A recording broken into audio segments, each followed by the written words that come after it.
there, deep divers. Welcome back.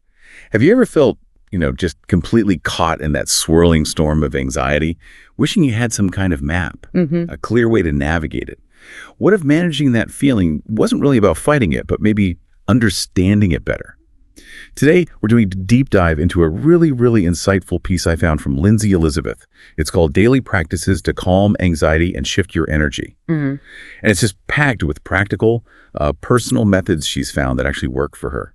It offers such a fresh angle on something so many of us deal with. Yeah, definitely. And our mission here really is to pull out the most potent nuggets of wisdom from what she shared. We want to help you understand not just what you can do when anxiety shows up, but really the why behind it, like why these practices can genuinely make a difference in shifting your energy and maybe even change your whole relationship with anxiety itself. Lindsay Elizabeth frames anxiety in such an interesting way. She calls it this natural but disruptive force, almost like a buildup of negative energy inside us.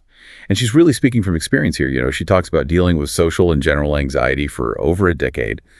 But she also shares how much improvement she's seen, which is just really inspiring. Now, she's super clear, and this isn't professional advice. It's her personal toolbox, things that helped her. Right. And what's really fascinating, I think, is that reframing, how it just immediately kind of lifts the pressure. Instead of seeing anxiety as this enemy you have to, cure or get rid of, she suggests thinking of it as a visitor. A visitor. Huh. Yeah.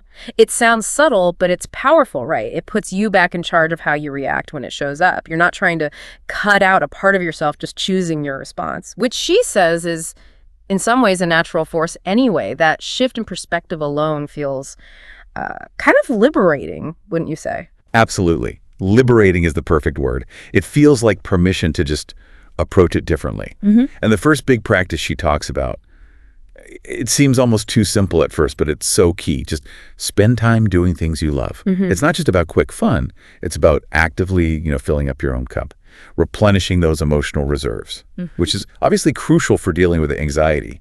She points out how easily our responsibilities, the never-ending to-do lists, just overshadow joy. For her, she lists things like writing, reading fiction, watching movies. Yeah, creative stuff. Right. And dancing, live music, yoga, walking your dog, being in nature, learning something new. It makes you stop and think, how much joy are we accidentally pushing away? It's so true. Joy and passion, they aren't just extras. They really are like nourishment for the soul. Yeah. And if we neglect that stuff, Lindsay Elizabeth basically argues it can actually increase anxiety because we're leaving this energy void where positive feelings should be. An energy void. I like that description. Yeah. And she calls out how society sometimes labels hobbies as frivolous. She says that's a dangerous belief. And she's spot on. It's like we misunderstand what actually fuels us, what makes us feel alive versus just, getting through the day.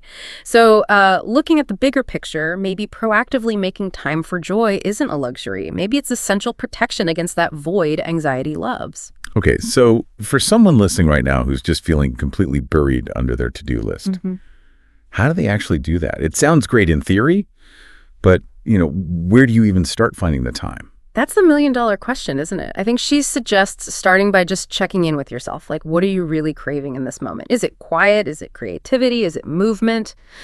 That helps you pinpoint where the void is. And then, over time, you try to consciously schedule little bits of it in, even just tiny pockets, recognizing that it's not frivolous. It's essential maintenance for your well-being, like charging your battery. Essential maintenance. Okay, I could get behind that. Yeah. All right, let's shift gears to the next big idea, because this is one I think so many of us fall victim to. It's the myth that constantly worrying somehow makes you prepared. Oh, yeah. Our anxiety totally tricks us into thinking, if I just worry enough, I'll be ready for whatever bad thing happens. Exactly. And there's that great quote from Leo Buscaglia she includes, "Worry never robs tomorrow of its sorrow. It only saps today of its joy." Bam. The source really digs into the costs, too. Not just emotional, but physiological. We're talking mental fatigue, making you more vulnerable to getting sick. And crucially, it actually decreases the function of your prefrontal cortex. Whoa. The logic part of the brain. Yep. The part that handles reasoning and clear thinking. So it raises this huge question. Can you really be prepared for something tough if the logical part of your brain isn't even working at full capacity? That's wild. Yeah. Because you feel so productive worrying. It feels active, but it's counterproductive. Being constantly on edge actually makes you less effective at dealing with things. Yeah, the analogy she uses really clicked for me here. She says, look, be smart. Take precautions, like, yes, set up an alarm system, lock your doors, do the practical things, but don't spend all night marinating in the fear of someone breaking in. Right. Visit those feelings, acknowledge them, process them maybe, but don't set up camp and live there. Exactly. Don't live there. It's such a great distinction, and the logic is just inescapable, really. Think about it. If you worry constantly and the bad thing does happen, well, you've just made yourself suffer for longer than you needed to. You experienced it twice, essentially. And if you worry constantly and the bad thing doesn't happen, you've put yourself through all that stress, all that fatigue for absolutely nothing. For nothing. Zero benefit. The clear takeaway is staying stuck in panic, anxiety, worry, it just drains you. It offers no real advantage. Makes you pause and think, right, how many hours have we collectively wasted worrying about things that never even happen? That's quite something. Okay, so building on that, not living in the worry. Yeah. The source talks about not trying to erase anxiety either, but treating it like that visitor you mentioned earlier, which sounds so counterintuitive. Our first instinct is usually make it go away now. It absolutely does sound counterintuitive, and that's kind of where the magic is. The core idea is about disassociation. Truly understanding that your anxiety isn't you, it's something you're experiencing. You are the consciousness, the observer, watching it happen. You're the observer. Yeah. She mentions the Headspace app's analogy, which is brilliant. Anxiety feels like being stuck on a frantic highway, cars zooming past, total overwhelm.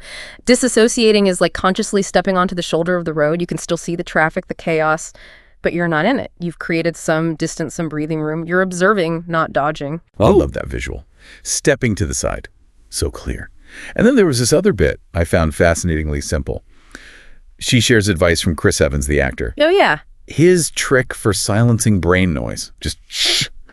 Just like that. Just like that. Mentally tell the noise. Shh.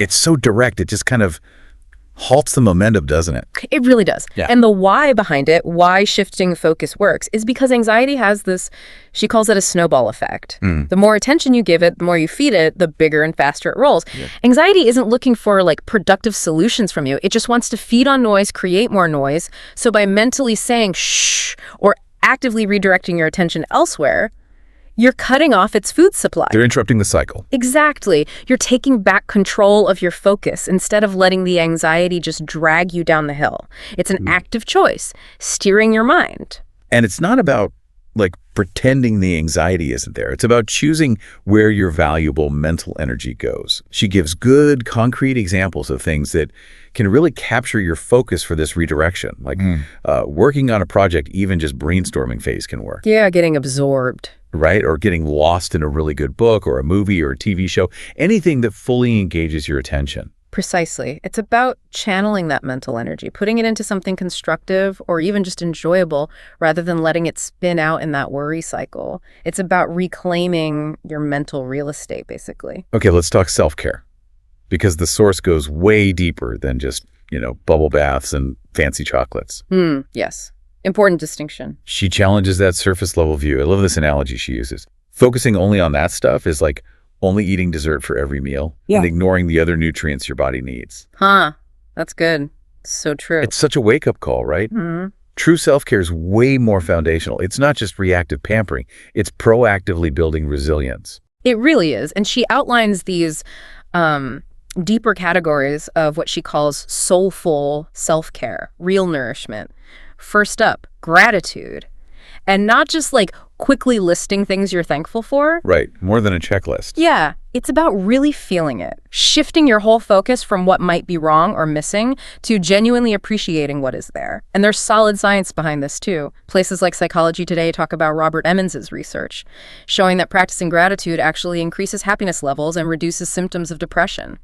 It works. That's powerful stuff. Okay, what else? Then there's meditation, and she clarifies a big misconception here. It's not necessarily about forcing your mind to be completely silent, which, let's face it, feels impossible sometimes. Okay, my brain never shuts up. Right. It's more about cultivating awareness, learning to notice your thoughts without judgment, and practicing directing your focus where you want it to go. It takes practice, patience. She suggests exploring guided meditations apps like Headspace or Calm are great starting points. Or maybe something like Vishen Lakhiani's 6-phase guided meditation for a deeper dive. Options are good. Definitely. And then, of course, movement. We can't forget the body. That mind-body connection is just undeniable. Physical activity is proven to impact our mental and emotional state directly. Gets you out of your head. Exactly. It grounds you. It shifts that stagnant energy. It can literally interrupt the mental chatter. Think yoga, like she mentions, or a brisk walk outside, or even just putting on music and dancing around your living room. Anything that gets you moving. Those are all fantastic foundations. And she adds another one that sometimes surprises people but is incredibly helpful for clarity. Journaling. Specifically what she calls brain dumping your thoughts. Ah, yes. Getting it out. Right. She mentions being initially skeptical, even as a writer. But she found huge clarity and relief from doing morning pages. Yeah. That's a concept from Julia Cameron's book, The Artist's Way. Mm-hmm. Stream of consciousness writing. Exactly. First thing in the morning, just write. 3 pages, longhand ideally, just whatever comes out. No filter. The goal isn't fancy prose, it's just get it all out of your head onto the page. It helps untangle things. That mental decluttering, it makes so much sense, and it connects nicely to the next point, which is about our physical space. Yeah. Declutter, organize, and surround yourself with beauty. It's not just about tidiness for tidiness' sake. There's a psychological link. Absolutely. Our environment impacts our minds. She mentions research like from the University of Minnesota showing things like bright light can improve mood. So consciously making your space feel calmer, more organized, more beautiful, it can genuinely soothe your inner state. It's another form of control in a way. Okay, so those are more like ongoing practices. What about when anxiety hits hard, like right now? Good question. She covers immediate relief techniques too, really practical tools. First, grounding techniques and breath work. Super accessible. She specifically mentions box breathing. Inhale for 4, hold for 4, exhale for 4, hold for 4, repeat. Very calming for the nervous system. Okay, box breathing. Got it. And the 5 senses grounding technique, quickly name 5 things you can see, 4 things you can physically feel, 3 things you can hear, 2 things you can smell, and 1 thing you can taste. It just yanks your focus right back into the present moment, away from the swirling thoughts. Simple, but effective. Okay, what else for immediate help? The other one is emotional freedom technique, or EFT, also known as tapping. Tapping. Okay, I've heard of this. Yeah. It involves gently tapping on specific acupressure points on your body while repeating certain mantras or affirmations related to what you're feeling. It might seem a little out there. At first, the author admits she was skeptical, but she was introduced to it by Gabrielle Bernstein, mentions her book Judgment Detox, and found it surprisingly effective. There are tons of videos online showing how to do it. The Tapping Solution channel on YouTube is a good resource. Interesting. Worth exploring if you're looking for something different. Mm-hmm. So all these practices, movement, meditation, grounding, tapping, even journaling, they all seem to feed into one final, really crucial piece of advice she gives, which is consume inspiring content. Ah, yes. Input matters. Totally.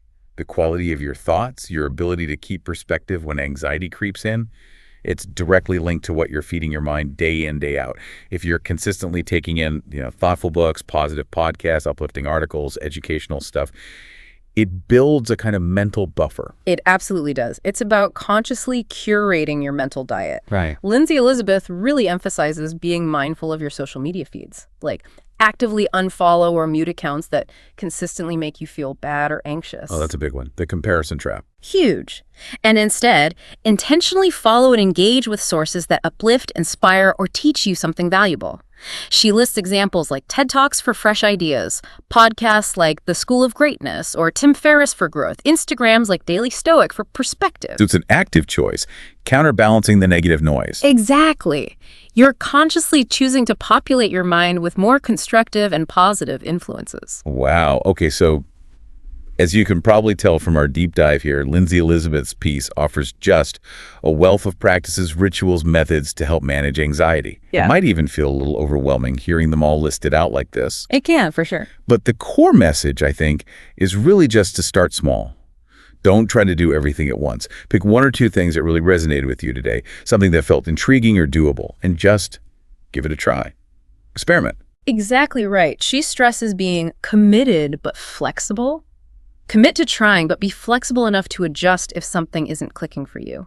Experiment. Listen to your intuition. What do you feel you need right now? And maybe most importantly, just be incredibly kind to yourself through the process. Yeah. Be the patient, supportive friend to yourself that you'd be to someone else struggling. You definitely deserve that. Oh, and she mentions habit stacking as a practical tip too, linking a new practice like meditation to something you already do every day, like brushing your teeth. Yeah. Makes it easier to stick. Great tip. Okay, so let's leave our listeners with this final thought to chew on. If anxiety really is like a visitor, as Lindsay Elizabeth suggests, what if our goal isn't just to, manage its visits, make them shorter or less frequent, but what if the goal is to actually try and understand the message it might be bringing before it leaves? Like, what is it signaling? Yeah. What if its presence is simply a signal? Maybe a signal that something's out of balance rather than a life sentence.